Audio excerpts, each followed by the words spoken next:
Terpantas, terkini dan sahih. Bila-bila masa, di mana jua. Berita di jari. Subscribe YouTube Bulletin TV3. Buletin 1.30 27 November bersama saya Adin Hussein. Tajuk utama tengah hari ini. Harga RON 95 dinaikkan 1 sen setiap minggu sehingga mencecah nilai pasaran. Kerajaan tidak kejar ranking universiti.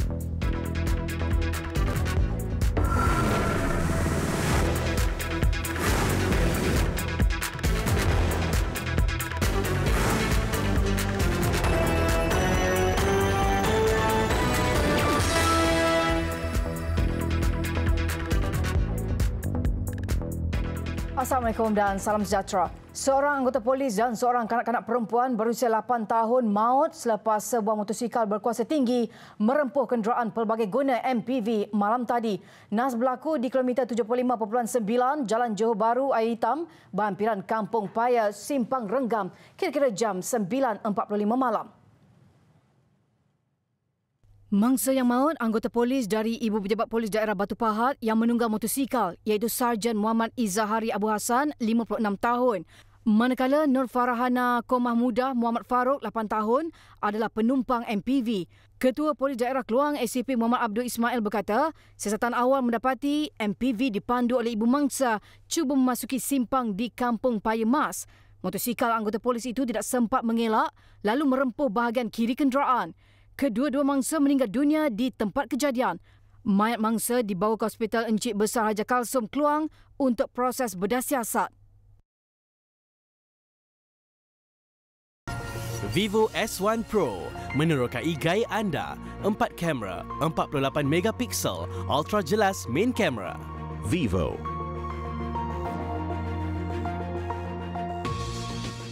Persidangan Dewan Rakyat hari ini antaranya hangat membahaskan mengenai isu harga petrol RON 95 yang akan diapungkan sebaik sahaja program subsidi petrol PSP dilaksanakan serta ketegasan kerajaan untuk tidak mengejar ranking universiti.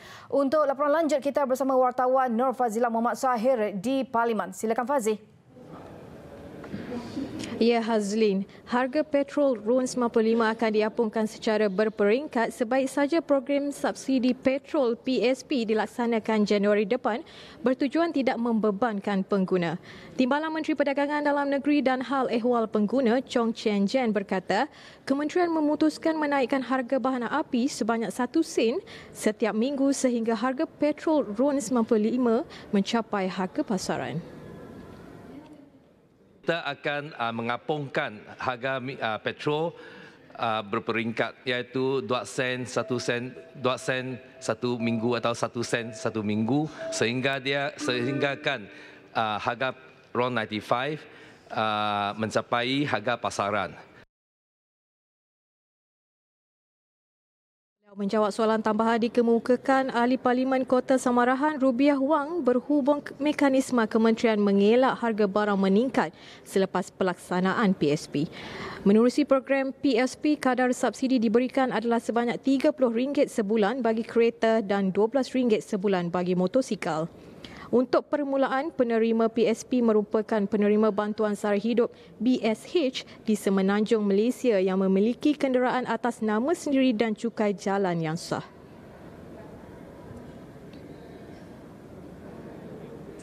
Menteri Pendidikan Dr. Mazli Malik menegaskan kerajaan tidak akan terikut-ikut dengan sikap mengejar ranking membabitkan universiti di negara ini sehingga terpaksa mengeluarkan wang.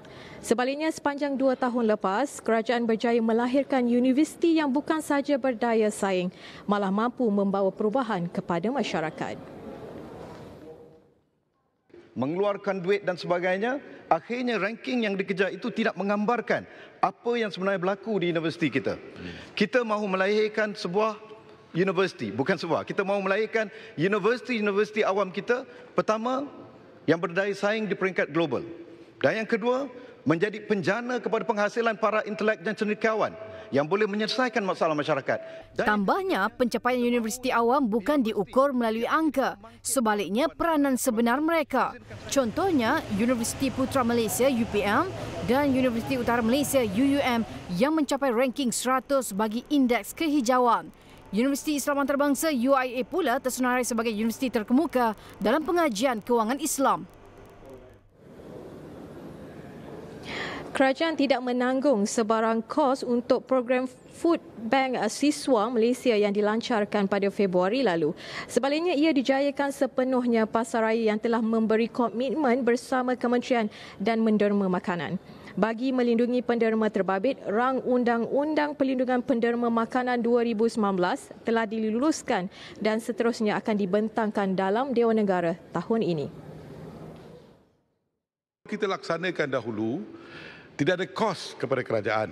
Begitu juga dengan masalah-masalah gelendangan yang menerima makanan daripada program Soup Kitchen yang telah dilaksanakan oleh individu-individu NGO yang tertentu, dan semua ini adalah percuma. Jadi saya nak tahu adakah kerajaan akan kena kos ataupun tidak kena kos. Terima kasih. Dulu memang ada program Food Bank, tetapi ia adalah inisiatif swasta dan kementerian hanya beri bantuan saja. Tetapi selepas kita mengambil alih sebagai kerajaan, kita secara besar-besaran dan untuk melaksanakan program Food Bank ini, dan juga kita telah berunding dengan pasaraya di bawah jagaan kawasalia kementerian saya ini untuk melaksanakan dan juga menggalakkan lebih lagi dermaan makanan. Dan untuk menjawab pertanyaan yang berhormat mengenai kos, ini pelibatan kementerian dalam program ini tidak ada apa-apa kos yang akan dikenakan kerana ia hanya melalui satu administrative action untuk memperluaskan lagi usaha penerimaan makanan kepada golongan yang memerlukannya. Program itu telah dilaksanakan di 21 universiti awam dan memberi manfaat kepada 6,870 pelajar. Terdapat dua konsep diperkenalkan, iaitu food pantry, iaitu penyimpanan barang makanan kering yang diuruskan Persatuan Pelajar, dan Central Kitchen, sumbangan makanan yang boleh dimasak kepada pelajar yang layak. Sekian sahaja laporan dari Parlimen. Assalamualaikum. Hazli. Baik, terima kasih Fazi untuk laporan anda di sana. Seterusnya, bekas Ketua Audit Negara Tan Sri Amrin Buang mendedahkan Datuk Seri Najib Tun Razak mengarahkan beliau supaya mengeluarkan maklumat berkaitan masalah dialami One Malaysia Development Berhad 1MDB daripada laporan akhir audit mengenai syarikat pelaburan itu. Arahan itu katanya diberikan kepada beliau ketika Ahli Parlimen pekan itu bertemunya sebelum mesyuarat pada 24 Februari 2016. Saksi ke-6 pendakwan itu berkata demikian di Mahkamah Tinggi Kuala Lumpur pagi tadi. Jelas beliau, Datuk Seri Najib memintanya supaya tidak memasukkan dua versi laporan kewangan ke dalam laporan audit 1MDB yang mana tertuduh juga berjanji pihak berkuasa akan menyiasat isu berkenaan dan mencari puncanya secepat mungkin. Arahan itu diterima ketika beliau bertemu tertuduh sebelum mesyuarat pada 24 Februari 2016 yang juga mesyuarat penting apabila satu keputusan dibuat untuk memadamkan beberapa isu kontroversi daripada laporan itu. Merujuk kepada kandungan laporan audit belum mutamat 1MDB, saksi memaklumkan ia berkaitan terbitan Nota-Nota Jangka Sederhana Islam IMTN oleh Lembaga Pelaburan Terengganu TIA. Malah ketika mesyuarat berlangsung, Jabatan Audit turut menerima tekanan supaya mempertimbangkan maklum balas daripada 1MDB mengenai penemuan audit agensi terbabit. Perbicaraan bersambung petang ini. Lebih 600 keluarga nelayan dan penduduk sekitar Kuala Sungai Pakar di Dungun Terengganu mampu menarik nafas lega susulan pelaksanaan projek pemeliharaan muara Sungai Pakar. Walaupun baru 60% siap, projek itu mula memberi manfaat apabila penduduk tidak lagi dibebani masalah hakisan pantai ketika musim tengkujuh. Pelaksanaan projek sejak 2018 menamatkan penantian penduduk selama 30 tahun yang terhimpit dengan masalah muara cetek serta hakisan yang teruk sehingga menjejaskan sumber pencarian utama mereka. Nelayan kini lega mereka lebih mudah ke laut selain tidak lagi perlu bimbang rumah mereka rosak di badai ombak. Kalau sebelum dulu, memang ombak ni memang tembus ke sungai sampai ke Celik sana apa gini. Dengan tambatan laut begini, alhamdulillah lah rasa-rasanya. Dan lagi pun projek ni pun bukan siap sepenuhnya. Projek mampu mengawal hakisan pantai, mendapan di muara dan mencegah banjir di kawasan berhampiran muara akibat air pasang besar dan hujan lebat. Pembangunannya termasuk pembinaan struktur pemecah ombak, penambakan pasir pantai dan pelindungan tebing. Tujuannya satu untuk mengawal hakisan di tebing di pantai ini daripada berlaku menghakis ke kawasan penduduk dan juga untuk kita kawal pemendapan siltation berlaku di kawasan muara yang boleh menghalang laluan bot-bot nelayan dan juga bot-bot untuk tujuan turisme dan sebagainya lah. Beliau berkata demikian selepas sambutan pencapaian pemaju projek Vista Infinity Development yang mencapai 450,000 jam kerja-kerja pembinaan tanpa kemalangan. Projek dijangka siap awal tahun 2021. SME Corporation Malaysia menyasarkan kenaikan 30% jumlah ekspor menjelang tahun 2030 daripada 17.5% ketika ini. Bagi mencapai sasaran itu, Ketua Pegawai Pelaksanaan dan Pemantauannya, Rizal Naini berkata, strategi utama akan dirumus ke arah mengukuhkan kapasiti ekspor dan keupayaan PKS tempatan. Kita mengharapkan lebih banyaklah PKS untuk dapat dibantu, ya. Dan dari segi numbernya kita tak ada sasaran, tapi kita mengwar-warkan agar mereka datang ke SME Corp untuk mendapat nasihat, khidmat nasihat dan juga bantuan. Beliau ditemui pada forum SME CEO semalam. Antara strategi menggiatkan pendigitalan, tingkat integrasi PKS dalam rantaian bekalan dengan insentif yang relevan. SME Corp mempunyai 2 cabang strategi untuk meningkatkan lagi daya inovasi PKS di samping mewujudkan keterangkuman dalam PKS berskala mikro.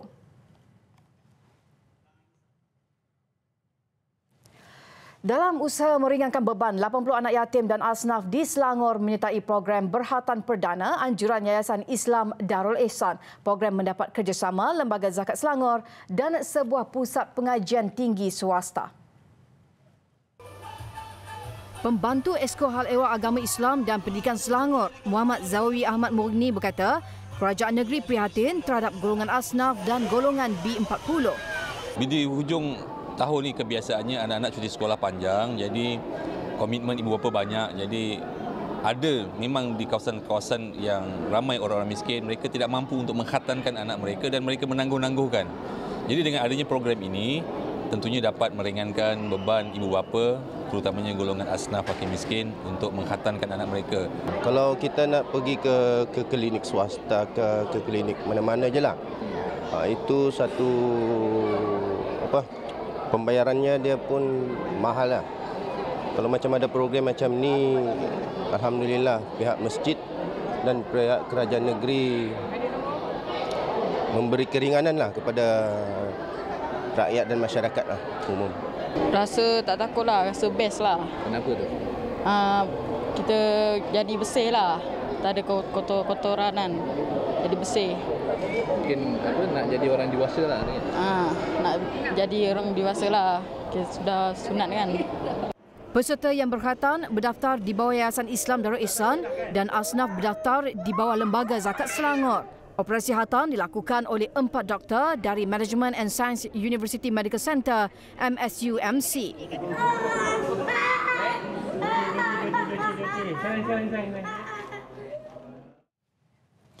Perdana Menteri Tun Dr. Mahathir Mohamad tiba di Seoul bagi memulakan lawatan rasmi selama 2 hari ke Korea Selatan.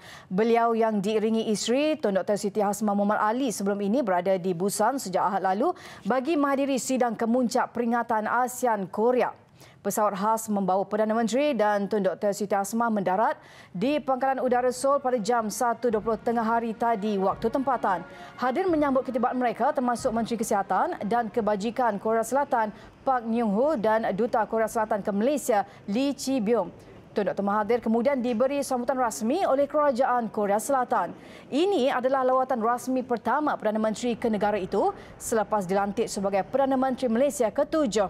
Esok, Tun Dr. Mahathir akan mengetuai delegasi Malaysia dalam mesyuarat 2 hala bersama Presiden Korea Selatan Moon Jae-in. Lawatan rasmi itu akan mengukuhkan lagi kerjasama kedua-dua negara serta menjadi batu asas kepada peningkatan hubungan 2 hala sempena sambutan ulang tahun ke-60 hubungan diplomatik tahun depan.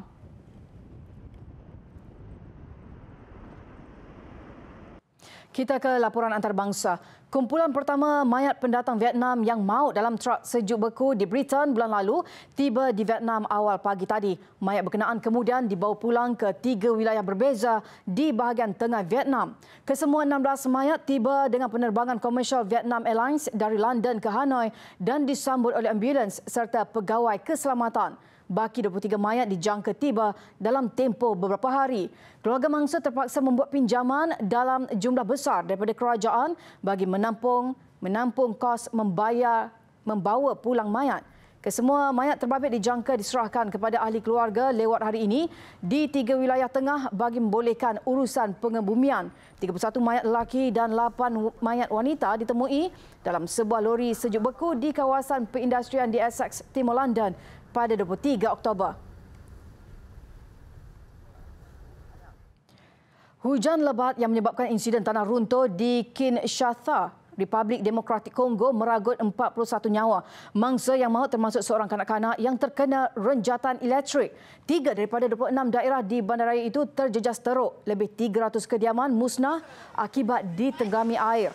Jambatan yang menghubungkan daerah Lemba dan Ngaba dan sebuah lagi jambatan di daerah Kisenso turut musnah. Operasi mencari dan menyelamat mangsa masih diteruskan.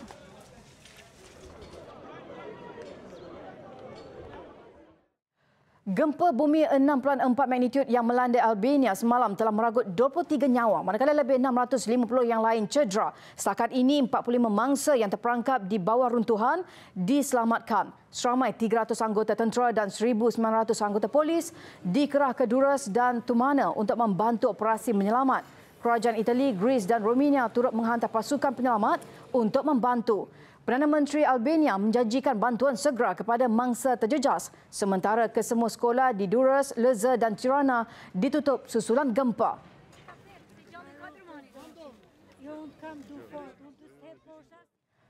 Ribuan penduduk Palestin mengadakan tunjuk perasaan bagi membantah pendirian Amerika Syarikat yang menyokong hak rejim Zionis untuk membina penempatan peneroka haram di tebing barat. Perdana Menteri Palestin yang mengetuai bantahan di Ramallah berkata, penduduk Palestin menolak pendirian Washington. Beliau menegaskan penjajahan tanah Palestin untuk rejim Zionis harus berakhir. Tunjuk perasaan serupa juga diadakan di Nablus, Hebron dan beberapa bandar lain di tebing barat.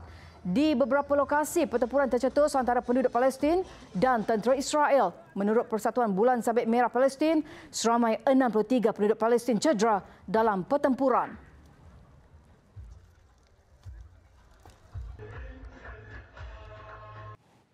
Bertemu kembali. Menjelang upacara perasmian pembukaan Tamasya Sukan SEA 2019 pada Sabtu ini, beberapa acara sukan sudah memulakan aksi dengan tumpuan pastinya terarah kepada bola sepak. Dan bagi kontijen Malaysia sendiri, selain acara bola sepak, perhatian kini terarah kepada aksi skuad bola jaring dalam misi mempertahankan pingat emas. Selepas kemenangan ke atas Thailand pada aksi pembuka Isnin lalu, skuad bola jaring negara sekali lagi turun beraksi semalam menentang pasukan tuan rumah Filipina dan nyata Malaysia berada dalam kelas tersendiri selepas merakam kemenangan bergaya 88-25 ke atas lawan. Menguasai suku pertama 23-7, tambah 21 mata dan 22 mata pada suku kedua dan suku ketiga terus menyukarkan Filipina untuk mencabar. Dan suku keempat, 22 mata lagi diraih Malaysia melengkapkan kemenangan bergaya 88-25 ke atas Filipina. Bagaimanapun nasib berbeza dialami Malaysia dalam beberapa acara sukan lain. Skuad pelabur lelaki dan wanita negara mengalami kekalahan besar, terpaksa akur dengan kehebatan juara bertahan Singapura. Acara polo pula, Malaysia gagal mengulangi pencapaian aksi pembukaan. Terpaksa akur dengan kekalahan kepada pasukan tuan rumah Filipina dengan keputusan 8.5 berbalas 5. Dalam saingan polo air lelaki, kelibat Thailand terus sukar digugat dengan Malaysia terpaksa menelan kekalahan besar 19-5 kepada pihak lawan. Aksi kontingen Malaysia hari ini hanya terarah kepada 2 acara polo air lelaki yang menemukan Malaysia menentang Singapura. Manakala saingan pelabur menyaksikan kedua-dua pasukan lelaki dan wanita negara akan turun berdepan Indonesia.